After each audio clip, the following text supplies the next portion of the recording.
Yeah, jeans. I got black jeans, you got Pretty blue good. jeans. Good shirts, okay? Maybe it's the tie. I don't know, G Club. All right, we're going to the bands. I couldn't tell you guys why it took that long. No one updated me, but please, they're thinking about it. Thinking about it.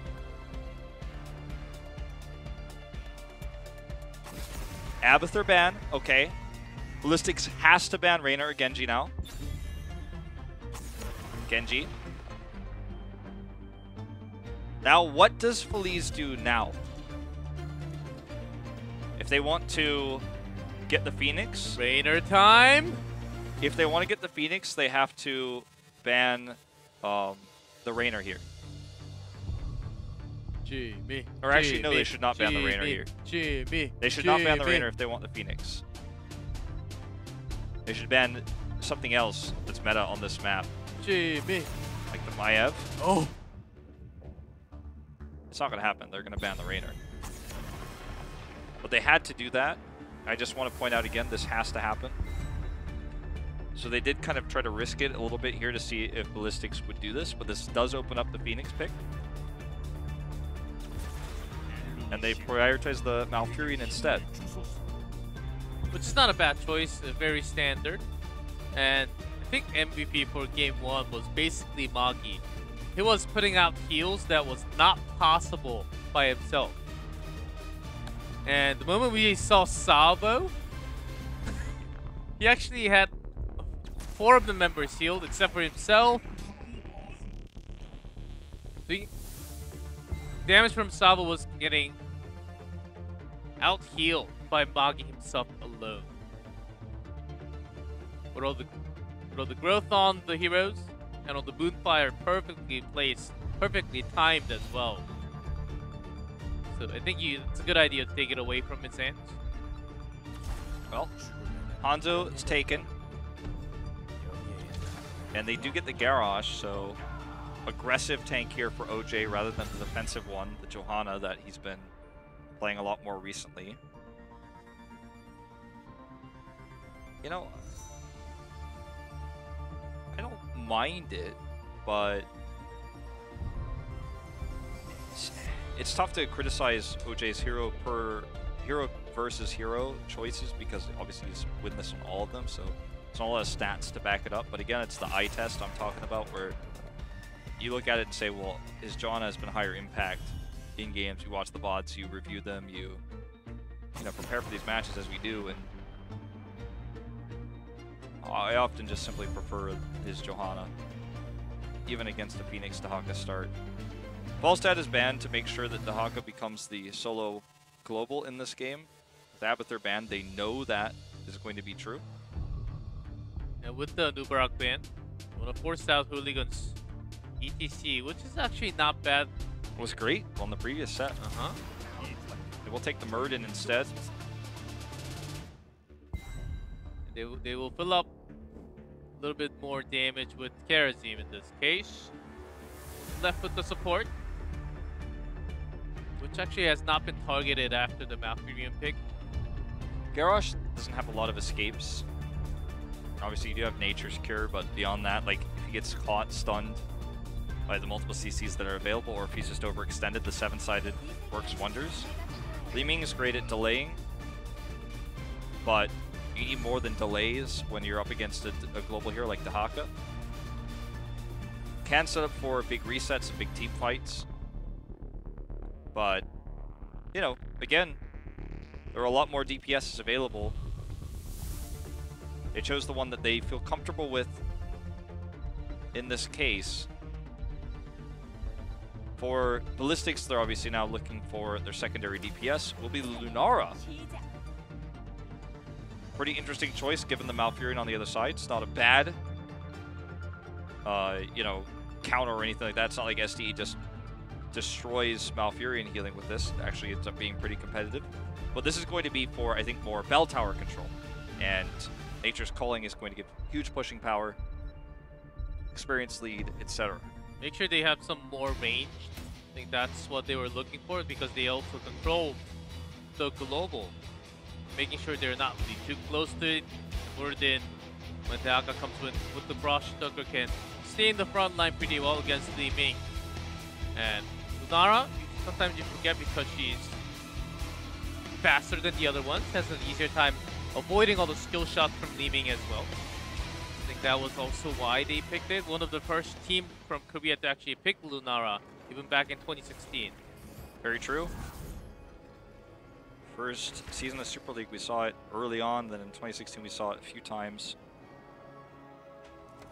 So we head into game number two, excuse me, between these two. In terms of Lunara's win rate, she's 1-2 currently. 3 games total played. Not enough games played to put her in the rankings just yet. She needs a 4th game before that becomes the case. Of course, this is her 4th game. She'll be put into the rankings after this. She could jump up to that 50% win rate if Ballistix is able to pull off another win. So this early game is going to be pretty neutral. Feliz has a slight advantage with the Garrosh pick in terms of the, kind of level 1 fight. That's why Dahak just goes straight up top. This is the map pick of Ballistix. There's 3-1 on it. Wait, Feliz has a win? That's for the year, I believe. Including phase 1. Yeah. Getting confused there. And I'm pretty sure they had 0-15 to start. They are definitely 0-15, but I think that's for the year. Have to check exactly what they beat to verify. Can look into it. For Hanaton as well, he played a decent amount of the Haka for himself, taken away by Jungha in this case. So let's see how Ballistix controls the macro in this case. Stars of Doom, basically, if you grab the Haka, you at least get to control one extra bell tower when there's a triple auto phase. And they're getting all the massive value. Phoenix is harassing there to have all the extra soak from the Haka only and make Blaze lose some. Not going to happen this time yet. Yeah, that was from phase 1. I was able to confirm that. Meanwhile, dead Malfurion. Mulligan getting healed up here by the Kharazim. OJ has got a lot of armor, so he could be aggressive, but cannot further push in. Lunara is very strong against Garrosh because her tick damage is less affected by the armor because it's damage over time. It's constant damage rather than burst damage, which the armor is applied to every piece of damage. So yeah, it's going to be applied to every tick of Lunara, but it's obviously against, like, say, like an orb from Li Ming.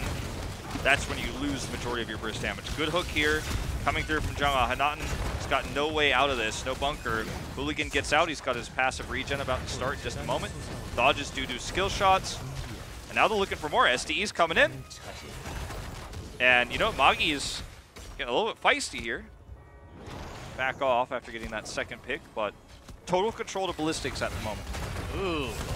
Not a face check, but once you do not have the sight, when you're so low, so the rotation down from Ballistix, I think you have to be careful a little bit more than just walking in there alone. They want to actually go for the triple dream. 40-0 dream. They cannot stop Liu from channeling though, unfortunately. But look at this. So much value on Lunara pushing against structures. So they take a 4 core health lead, get experience lead, and they may even look to, in 30 seconds once this camp is up, go for an invade. Posturing around that right now. This 100% is 7-sided strike, you have to think, for the Kharazim, like I was mentioning before. That's a big power spike for them. And the salvo. You could definitely see unfair advantage taken. And that becomes a really tough thing to deal with Lunara. We've seen these Lunara Phoenix comps with the unfair advantage, with the salvo. And it all just works together to do massive damage to slowed targets. Do you understand the synergy between all these heroes? Sometimes you forget because Lunara doesn't really pop up all the time. But I think this gives us another idea what Ballistix can actually pull out when they need to. Lunara from SDE, which is not really too common.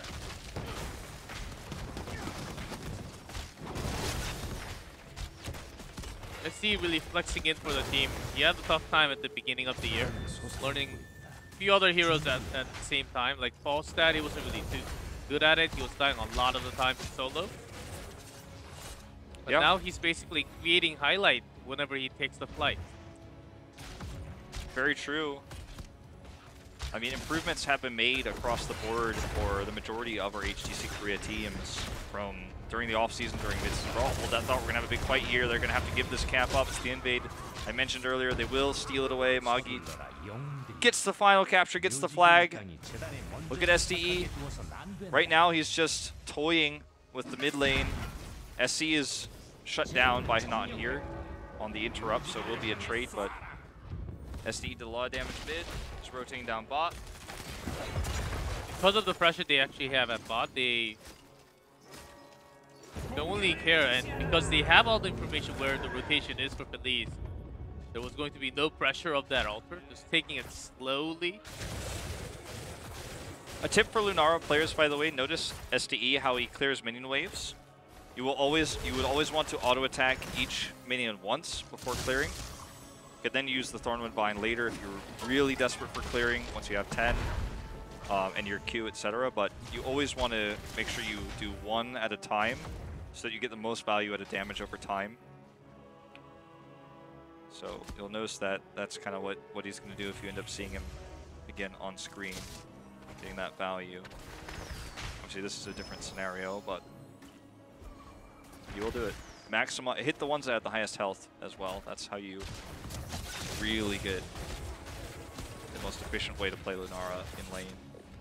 10's up, 7-side strike, insta-locked.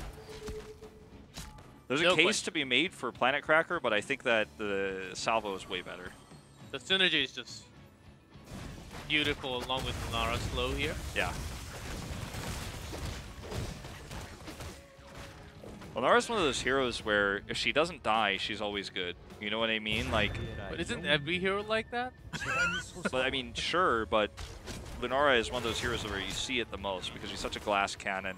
Oh yes.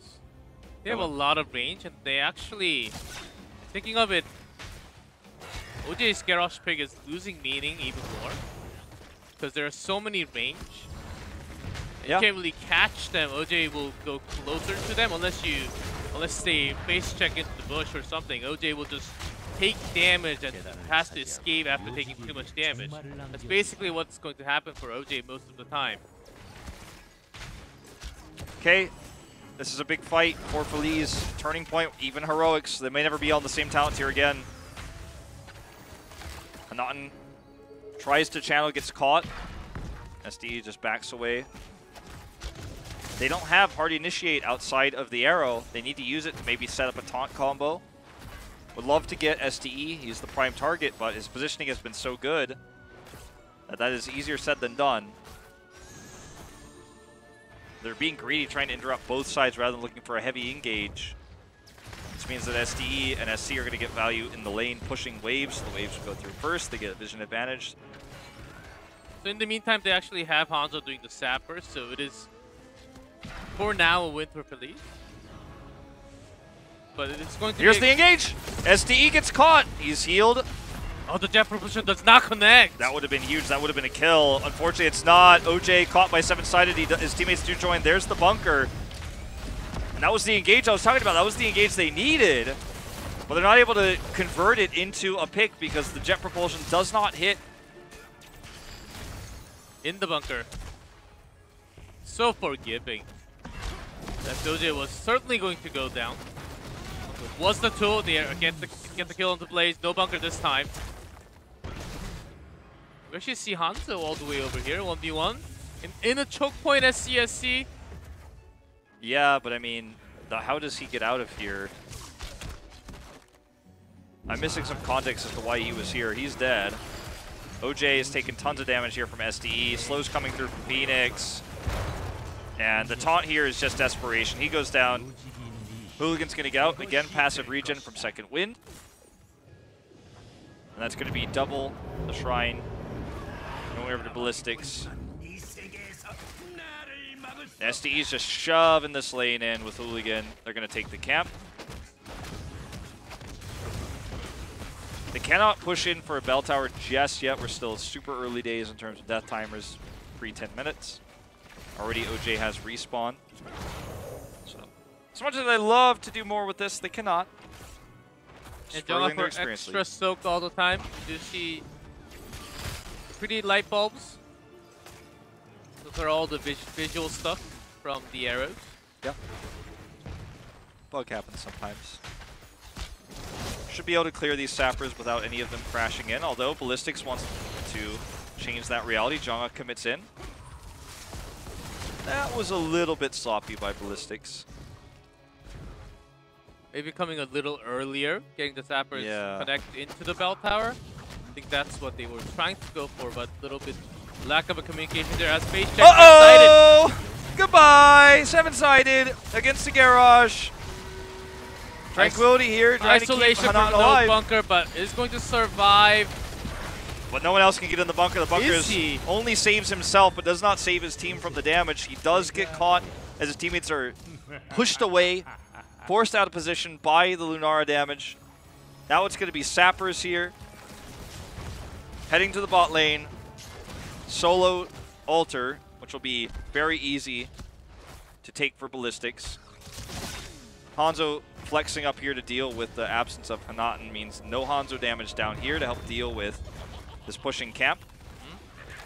So sappers do connect, and they might actually finally get this bell tower as SC channels. He's not going to wait for the 5-shot. It might just take a very long time because I think Jonga does not have a Brush Tucker right now, or will be off cooldown very soon. They want to get extra soak. They had no reason to actually wait there for the extra shot after the bell tower. Where is Phoenix going to just help the top camp, I guess, with the deck? Not Decker, the Haka here. Yeah, I mean, they didn't have full vision of where everyone was, so it was the safer pit choice, plus the fact that, you know, they clear it faster. They can try to make a boss play maybe around 16. Just don't know if there's really a need for it right now if you're Ballistix, and Feliz just doesn't have the... Feliz just cannot start the boss. They cannot make any sort of play like that. Invading camps like they are at the moment can certainly work, but remember, Dahaka's global, so it'll be a 5v4 in Ballistix's favor before that happens for Feliz. And you certainly do want to have that bunker around you. Even as a Garrosh, he felt that on his face with 7-sided. So they can't really start any team fight without Lace on top. And Ballistix trying to use that as an advantage here. Trying to have 5 shots with the next altar phase. They're going in. Yep. This is going to be a dead altar. And, you know, 1 sapper goes into it. That's a pretty big win for Feliz, actually. They're going to lose the altar either way. Makes the sapper clear that faster. First altar, 5 shots in. Could go for the triple. They have the Dahaka. I think they will contest. They are 16. Just have to interrupt once onto Liu. Hooligan gets tossed away. They interrupt. Actually, Liu stops before the interrupt because the teamfight was going to happen regardless. Dudu, for his angle, bunker's already down. Oh, SC doing so much damage, 7-sided here as well. The Savile coming in. Liu, does he have Ice Block? He does, but it's not going to save him. He gets killed here by the dash coming through from Magi. The stun. Can Aimer get into the kill zone? He does. SDE misses the follow-up damage. But that's going to be 15 damage into the core. They will have 1 health left after this boss goes down. Anything on the map ends this game for Feliz. They do have the Sapper at the left bottom, and looking at the death timer, I don't think Liming Hanzo, those duo can actually stop. So I think they can just come at just the right time. Yeah, I mean, they have to kill each and every one of these 3. Dahaka gonna teleport down, hide while doing it. Yeah, Li-Ming was a little bit too far away where he could do some damage. Even after the reset, he couldn't really use the Calamity damage at all because Dudu was over the wall. They should be able to stop all 3 of these sappers from coming in. They have Malfurion after all. But if anyone dies before, you know, it could be a different story. 7-sided and salvo committed. Interrupt, of course. Now let's see. Here's the big salvo. There's one trying to stop sappers. Okay, they just can't get shots. it. That's it. GG. That was at the same time when as the Haka was also pushing the bell tower.